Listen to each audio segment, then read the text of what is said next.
Guys, இன்றைக்கி நம்ம discuss பண்ண போகிற டாபிக் என்ன அப்படின்னா சாஃப்ட்வேர். ஓகே, சாஃப்ட்வேரை வந்து பார்த்திங்கன்னா நீங்கள் மெமரியில் வச்சுக்கிற மாதிரி நான் சொல்ல போகிறேன். ஓகே, மெமரியில் வச்சுக்கிற மாதிரி சொல்லிக்க போகிறேன். ஓகே, சாஃப்ட்வேர்னா என்ன? Brain of computer. சாஃப்ட்வேருக்கு ரெண்டு பெரிய அண்ணன்கள் இருக்காங்க. It has two big brothers. One is system software, another one is application software.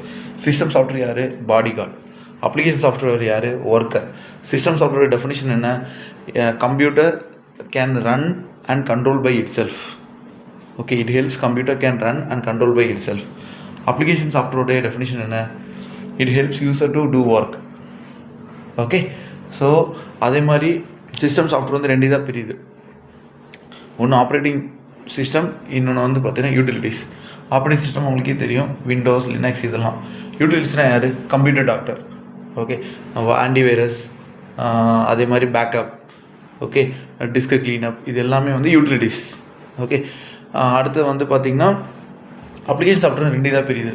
General package, customized package. MS word, MS excel, power point இதெல்லாம் ஜென்ரல் பேக்கேஜில் வரும். ஓகே, பேரோல் சாஃப்ட்வேர் எல்லாமே வந்து பார்த்திங்கன்னா கஸ்டமைஸ் சாஃப்ட்வேர் கீழே வந்துடும்.